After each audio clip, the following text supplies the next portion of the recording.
প্রিয় বন্ধুরা, আলম খোরশেদের ভিডিও গ্রন্থালাপে আপনাদের সবাইকে স্বাগত জানাই।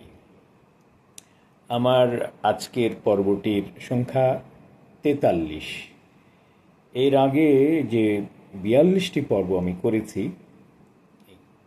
বই নিয়ে গ্রন্থালোচনার, সেইগুলোতে আমি লক্ষ্য করে দেখলাম অদ্যাবধি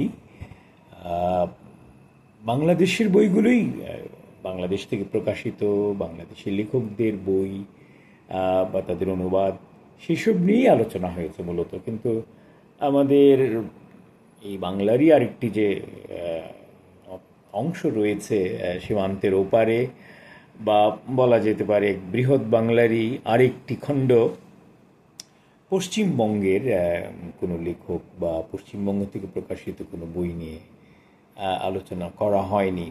এটা উচিত হয়নি আমার মনে হয়। সমানতালেই দুই বাংলা থেকে প্রকাশিত দুই বাংলার লেখক অনুবাদকদের বই এই গ্রন্থালাপে সমান গুরুত্ব পাওয়া উচিত বলে আমি মনে করি, এবং আমি চেষ্টা করব এরপর থেকে মাঝে মধ্যেই পশ্চিমবঙ্গে বা কলকাতা বা অন্যত্র আগরতলা থেকেও বাংলা বই প্রকাশিত হয় সেখানকার বই নিয়েও আলোচনা করতে। তো আজকে আমি যে দুটি বই নিয়ে কথা বলবো, ছোট্ট দুটি পুস্তিকা, সেটি আমার এক অনুজপ্রতিম বন্ধুরই রচনা এবং অনুবাদ। তো সে আমাকে উপহার দিয়েছিল কয়েক মাস আগে, সেগুলো পাঠ হয়েছে, কিন্তু আমার মনে হয় এই বই দুটি সম্পর্কে একটু আলোকপাত করা উচিত, আমার পাঠক শ্রোতাদের জানানো উচিত, কারণ বইগুলোর বিষয়ের দিক থেকে বেশ গুরুত্বপূর্ণ। এর রচয়িতা অনুবাদক আমার অনুজপ্রতিম বন্ধু রাজীব চক্রবর্তী। রাজীব চক্রবর্তী মূলত একজন ভাষাতাত্ত্বিক। ভাষাতত্ত্বই তার অধ্যয়নের বিষয় এবং তার কাজেরও ক্ষেত্র, কিন্তু তার আগ্রহ আরও আরও অনেক অনেক বিষয়ে ছড়িয়ে রয়েছে। সাহিত্য তো আছেই, সেই সঙ্গে সঙ্গীত এবং ইতিহাস, নানাবিধ বিষয়ে সে আগ্রহী। এবং এই দুইটি বইয়ে আসলে তার সেই আগ্রহের বিস্তৃতিরই এক ধরনের একটা বহিঃপ্রকাশ ঘটেছে। তো আমি বই দুটি সম্পর্কে সঙ্গে আপনাদের প্রথমে পরিচয় করিয়ে দিই, তারপর আমি এগুলো নিয়ে একটু কথা বলবো। প্রথম বইটির শিরোনাম বিদ্যাসাগরের সংস্কৃত চর্চা। তার প্রচ্ছদ বিদ্যাসাগর যে সংস্কৃত নিয়ে চর্চা করেছেন, পড়েছেন, লিখেছেন, সেগুলির একটি সংক্ষিপ্ত পরিচয়। একটি মূলত প্রবন্ধ হিসেবে রচিত হয়েছিল, পঠিত হয়েছিল। তো সেটি পুস্তক আকারে প্রকাশিত হয়েছে গেল বছর সেপ্টেম্বরে, এবং এর প্রকাশনার দায়িত্ব নিয়েছেন সূত্রধর। বইটি প্রচ্ছদ করেছেন কৃষ্ণজিৎ সেনগুপ্ত। আর বইটির উৎসর্গটি বেশ চমৎকার। রাজীব এমনিতে খুব সুরসিক, সব কিছু নিয়েই এক ধরনের রসিকতা, কৌতুক করার অভ্যেস তার রয়েছে, এবং তার মধ্যেও সাহিত্য এবং সাহিত্যের ছাপ এবং বুদ্ধির ছটা আমরা লক্ষ্য করি। এই বইটির উৎসর্গ সে লিখেছে, আমার সমস্ত সারস্বত প্রচেষ্টার ষড়যন্ত্রী আমার মাকে। কত চমৎকার একটা স্বীকৃতি যে তার সকল সারস্বত প্রচেষ্টার সঙ্গে তার মাও যে কীভাবে সম্পৃক্ত, সেইটির এক ধরনের স্বীকারোক্তি এখানে খুব চমৎকারভাবে সে এটি এখানে প্রকাশ করেছে। তার মাকে জানার, চেনার এবং তার সঙ্গে ঘনিষ্ঠভাবে মেশার সৌভাগ্য আমার হয়েছে, ফলে আমি জানি এই কথাটি কতখানি সত্য। তো আমার খুব ভালো লাগলো রাজীব তার মাতৃদেবীকে এই বইটি উৎসর্গ করেছে, মার প্রতি তার ঋণ স্বীকার করলো। তো বইটি আগেই বলেছি যে বিদ্যাসাগরের সংস্কৃত চর্চা নিয়ে রচিত। তো এখানে শুরুতে সে একটি যে প্রারম্ভ কথন লিখেছে, আমার মনে হয় সেইখানে একটু কয়েকটি পংক্তি আমি পাঠ করে নিতে পারি, তাহলে বইটি সম্পর্কে আরেকটু ভালো ধারণা হবে আমাদের। সে লিখছে, রাজীবের প্রারম্ভ কথনে উল্লিখিত হয়েছে, বাংলার ইতিহাসের দিকে চোখ রাখলে দেখি বিদ্যাসাগরের বহুবিধ কর্মধারা আমাদের এই পোড়া দেশে এরকমের বহু যুগান্তর ঘটিয়েছে, যার ফসল আমাদের আজও চলমান রেখেছে চিন্তায়, মননে, যাপনে। তাঁর জন্মের দ্বিশতবর্ষ পেরিয়ে এসে আজও মনে হয় তাঁর জীবন, কাজ আর মননের জগৎ আমাদের নিত্য নতুন চিন্তার রসদ যোগাতে পারে। সেজন্য প্রয়োজন তাঁকে নিয়ে নিরন্তর চর্চা করা, ভিন্ন ভিন্ন দৃষ্টিকোণ থেকে তাঁর কাজকে বিচার করা চাই। সেই লক্ষ্যেই বর্তমান প্রবন্ধটি লেখা হয়েছিল বিদ্যাসাগরের জন্ম দ্বিশতবর্ষে। বেশ সুলিখিত এবং প্রসাদগুণ সম্পন্ন এই ছোট্ট বইটি একটানে পড়ে ফেলা যায়। তার শুরুর পৃষ্ঠাটিও পাঠ করতে চাই, সেখানে বেশ মূল্যবান কিছু কথা রয়েছে। রাজীব তার বইটি শুরু করছে এভাবে, না কোনো অনাবিষ্কৃত তথ্য পেটিকার আবরণ উন্মোচন এই রচনার লক্ষ্য নয়, বরং আমাদের জানা তথ্যের আলোতেই আমরা দেখব কিভাবে একজন মানুষ প্রচলিত শিক্ষায় শিক্ষিত হয়েও নিজের মেধা ও মননকে ব্যবহার করে পেরিয়ে যেতে পেরেছিলেন স্থান ও সময়ের গণ্ডিকে। বাংলার বিদ্যাসাগর হয়ে উঠেছিলেন বিশ্বমানব। আজ মনে হয় রবীন্দ্রনাথই সম্ভবত বিদ্যাসাগরের একটা সামগ্রিক মূল্যায়ন করেছিলেন, যা এত বছর পরেও প্রাসঙ্গিক। আমাদের অপেক্ষা বিদ্যাসাগরের একটা জীবন অধিক ছিল। তিনি কেবল দ্বিজ ছিলেন না, তিনি দ্বিগুণ জীবিত ছিলেন। বিদ্যাসাগর আর যাহাই হন গতানুগতিক ছিলেন না। কেন ছিলেন না তাহার প্রধান কারণ মনন জীবনই তাহার মুখ্য জীবন ছিল। অসাধারণ কথা যে বিদ্যাসাগরের জীবনের প্রধান অংশটাই আসলে মনন জীবন, এবং সে কারণেই তিনি এত অবদান রেখেছেন আমাদের বাংলা ভাষা ও সাহিত্য, গোটা বাঙালি সমাজ সম্প্রদায়ের বৌদ্ধিক মুক্তির ক্ষেত্রে তার অবদান অসাধারণ, অনন্য সাধারণ। তো তার সম্পর্কে আরও একজন বিশিষ্ট পণ্ডিত সুবোধ চন্দ্র সেনগুপ্ত লিখেছেন ইংরেজিতে, হি ওয়াজ এ সংস্কৃত পণ্ডিত and till the last he was a Sanskritist. Here he was different from his forerunner Raja Ram Mohan Roy, who was very strongly opposed to government's patronizing Sanskrit culture on the ground that cultivation of Sanskrit would only encourage superstition and take us back to the past, which we have left behind us. তারপর রাজীব লিখছে, রামমোহনের পরে বিদ্যাসাগর সে সময়ের প্রবল ইংরেজি শিক্ষার প্রয়োজনকে স্বীকার করে নিয়েও প্রচলিত দেশীয় সংস্কৃত শিক্ষার ধারাকে সমৃদ্ধ করেছেন, সরকারি বিরুদ্ধতাকে অতিক্রম করার চেষ্টা করেছেন সর্বশক্তি দিয়ে। তো এই ভূমিকাতেই একটা অংশে উল্লেখ রয়েছে যে বিদ্যাসাগর একেবারে তার শিক্ষা জীবনের শুরুতেই কি পরিমাণ অধ্যয়ন করেছেন সংস্কৃত সাহিত্য, তার একটা তালিকা এখানে তুলে ধরেছে রাজীব, যেটি পড়ে আমরা বিস্মিত হব। আমি তালিকাটি একটু দীর্ঘ হলেও আমি নামগুলো উল্লেখ করতে চাই, কারণ এর মাধ্যমে আমাদেরও সংস্কৃত সাহিত্যের যে বিশাল ভাণ্ডার তার সম্পর্কে ধারণাগুলো আরেকটু পোক্ত হবে বা আরেকটু বিস্তৃত হবে। তো রাজীব লিখছে যে ব্যাকরণ শ্রেণীতে তাকে পড়তে হয়েছিল মুগ্ধবোধ, অমরকোষ, ভট্টিকাব্য, সাহিত্য শ্রেণীতে রঘুবংশ, কুমার সম্ভব, মেঘদূত, কিরাতার্জুনীয়, শিশুপালবধ, নৈষধচরিত, শকুন্তলা, বিক্রমোর্বশী, বেণীসংহার, রত্নাবলী, মুদ্রারাক্ষস, উত্তররামচরিত, দশকুমার চরিত এবং কাদম্বরী। অলঙ্কার শ্রেণীতে সাহিত্য দর্পণ, কাব্যপ্রকাশ এবং রসগঙ্গাধর। স্মৃতি শ্রেণীতে মনুসংহিতা, মিতাক্ষরা, দায়ভাগ, দত্তক মীমাংসা, দত্তক চন্দ্রিকা, দায়তত্ত্ব, দায় ক্রমসংগ্রহ, ব্যবহার তত্ত্ব। ন্যায় শ্রেণীতে ভাষা পরিচ্ছেদ, সিদ্ধান্ত মুক্তাবলী, ন্যায়সূত্র এবং কুসুমাঞ্জলি। জ্যোতিষশ্রেণীতে ভাস্করাচার্যের লীলাবতী এবং বীজগণিত।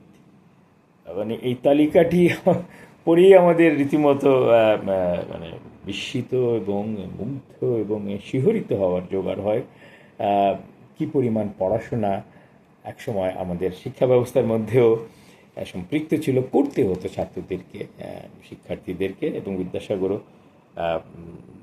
সেটি এড়িয়ে যাননি এবং তার ভেতর দিয়েই তিনি অগ্রসর হয়েছেন এবং তার সংস্কৃত চর্চাকে অব্যাহত রেখেছেন। তো এখানে তার সংস্কৃত চর্চার একটি কৌতুককর দৃষ্টান্ত রাজীব দিয়েছে, আমি সেটি পাঠ করি।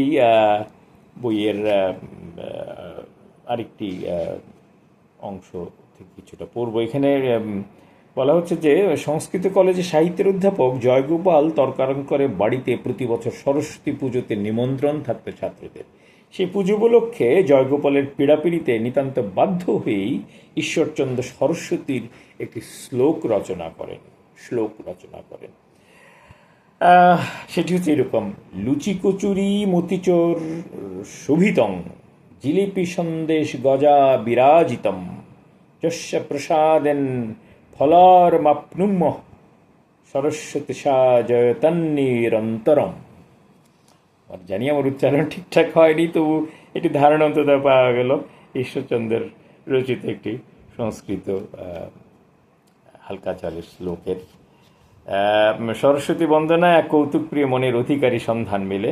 দেবী আরাধনার থেকেও দেবভোগ্য আহারে যে তাঁর রুচি কিঞ্চিত বেশিই ছিল, তার পরিচয় ধরা হয়েছে এই শ্লোকে। এছাড়া আরেকটি জায়গায় আমি একটু পাঠ করতে চাই, উল্লেখ করতে চাই যে একটি প্রতিযোগিতা হয়েছিল স্কুলে, বিদ্যালয়ে। সেখানে বলা হয়েছিল 50টি শ্লোক রচনা করার জন্য সংস্কৃত ভাষায়।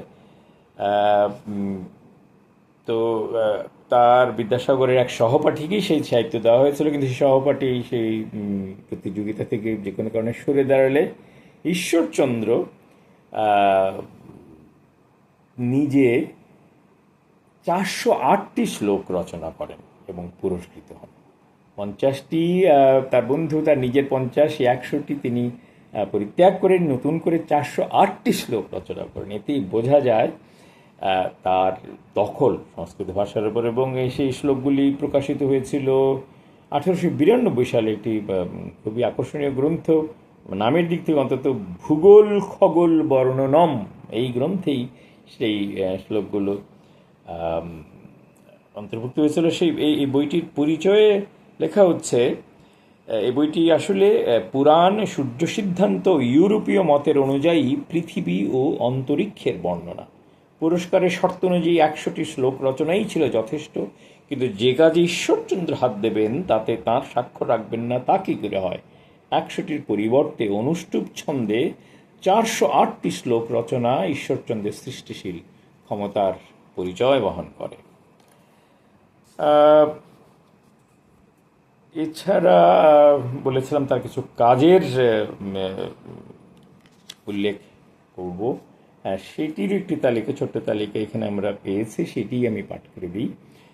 কর্মজীবনে প্রবেশের পরে বিদ্যাসাগরের একাধিক সংস্কৃত গ্রন্থের অনুবাদ এবং সম্পাদনা করেছেন। নিচে তার একটি তালিকা আমরা দেখে নিই: রঘুবংশম, কিরাতার্জুনীয়ম, শকুন্তলা, শিশুপাল বধম, সর্বদর্শন সংগ্রহ, মহাভারত, সীতার বনবাস, কুমার সম্ভবম, কাদম্বরী, মেঘদূতম, উত্তরচরিতম, অভিজ্ঞান শকুন্তলম, হর্ষচরিতম। তার অনুবাদ। এছাড়া এর অসংখ্য বইয়ের সম্পাদনা তিনি করেছেন। তারও বিস্তৃত পরিচয় রাজীব তুলে ধরেছে তার এই প্রাককথনে। এবং এক জায়গায় সে বইটির যে শেষের দিকে বিদ্যাসাগর কতগুলো যে ইংরেজি শব্দের প্রতিশব্দ করেছেন, বাংলা ভাষা অসংখ্য প্রতিশব্দ তিনি তৈরি করেছেন, তারও একটি ছোট্ট তালিকা তিনি আমাদেরকে দেখিয়েছেন। তো সেখানে কয়েকটি বেশ আকর্ষণীয় মনে হচ্ছে, যেমন ডিসকভারি আবিষ্ক্রিয়া, সেখান থেকেই আমাদের আবিষ্কার, বটনি উদ্ভিদবিদ্যা, প্ল্যানেটারি নেবুলা গ্রহ নিহারিকা, বায়োগ্রাফার চরিতাখ্যায়ক, টেলিস্কোপ দূরবীক্ষণ ইত্যাদি। তার কথাতেই ইউরোপীয় পদার্থবিদ্যা অন্যান্য বিদ্যা সংক্রান্ত অনেক কথার বাংলা ভাষার অসঙ্গতি আছে। ওই অসঙ্গতি পূরণার্থে কোনো কোনো স্থানে দূরহ সংস্কৃত শব্দ প্রয়োগ ও স্থান বিশেষ তত্ত্বৎ কথার অর্থ তাৎপর্য পর্যালোচনা করিয়া তৎপ্রতিরূপ নূতন শব্দ সংকলন করিতে হইয়াছে। এভাবেই আসলে আমাদের ভাষাটি তৈরি হয়েছে। এইসব মনীষীদের সাধনা, পরিশ্রম, তাদের যে উদ্ভাবনী শৈলী, সব কিছুরই ফসল আজকের এই বাংলা ভাষা। তো এইভাবেই শেষ হয়েছে তার এই গ্রন্থটি, বিদ্যাসাগরের সংস্কৃত চর্চা। তবে একেবারে উপসংহারটুকু চট করে একটু পড়ে দিই। সে লিখছে রাজীব যে, এমনকি যে কাজের জন্য বিদ্যাসাগর আপামর বাঙালিকে ঋণী করে রাখলেন প্রজন্মান্তরে, সেই বর্ণপরিচয়ের পরিকল্পনা থেকে তার অসংখ্য পরিমার্জনার পেছনে তার যে দূরদৃষ্টি কাজ করেছে, তার পেছনে তার সংস্কৃত অনুশীলনের গভীর প্রভাব রয়েছে। সংস্কৃত শিক্ষা তাকে প্রস্তুত করেছিল এই কাজের উপযুক্ত হয়ে উঠতে। বিদ্যাসাগরের সংস্কৃত চর্চার বিষয়টি আরও গভীর অভিনিবেশ দাবি করে। আশা করা যায় এ নিয়ে ভবিষ্যতে বিস্তৃততর অনুসন্ধানের সুযোগ পাওয়া যাবে। আমরাও সেই আশাতেই রইলাম। এরপর তার অপর গ্রন্থ শ্রী অরবিন্দ রচিত ভারতীয় মানুষের যে অনুবাদ রাজীব করেছে, বইটিও একই প্রকাশকের প্রকাশনা থেকে প্রকাশিত হয়েছে। প্রচ্ছদ সেই একই ব্যক্তি করেছেন, কৃষ্ণজিৎ সেনগুপ্ত। এটির উৎসর্গ রাজীব করেছে একজন মাস্টারমশাইকে, আমার মাস্টারমশাই বিশ্বনাথ সেনগুপ্ত, যিনি আমাকে শ্রী অরবিন্দের সঙ্গে প্রথম পরিচয় করিয়েছিলেন। গুরু ঋণ তিনি বেশ চমৎকারভাবেই শোধ করলেন। এরও একটি প্রাককথন রয়েছে, সেই প্রাককথন থেকেও চট করে পড়া যেতে পারে। দ্য ব্রেইন অফ ইন্ডিয়া, অর্থাৎ মূল বইটি অরবিন্দ রচিত, কলকাতা থেকে প্রকাশিত ইংরেজি সাপ্তাহিক কর্মযোগিন পত্রিকা 1909 সালের 9 অক্টোবর থেকে 13 নভেম্বর পর্যন্ত ধারাবাহিকভাবে প্রকাশ পায়। গ্রন্থাকারের প্রথম প্রকাশিত 1921 সালে। শ্রী অরবিন্দের পণ্ডিচেরি যাওয়ার প্রাককালে এই রচনা। আলিপুর বোমার মামলায় মিথ্যা অভিযোগে তাঁকে গ্রেপ্তার করা 1908 সালে। 1909 সালের মে মাসে কারামুক্তির পরে বাংলায় ধর্ম এবং ইংরেজিতে কর্মযোগিন পত্রিকা প্রকাশ শুরু করেন তিনি। আধুনিক ভারতীয় সংস্কৃতির প্রেক্ষাপটে এই পুস্তিকাটি একটি অত্যন্ত গুরুত্বপূর্ণ প্রাসঙ্গিক সাংস্কৃতিক পাঠ আমাদের সামনে হাজির করে আজও।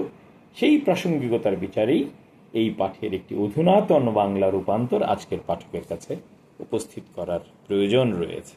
সেই প্রয়োজন থেকেই রাজীবের এই অনুবাদ কর্ম। এখানে শুরুটা একটু পাঠ করি। আমি আমার আজকের এই উপস্থাপনা শেষ করব, কারণ সময় বেশ গড়িয়ে গেছে অনেক দূর।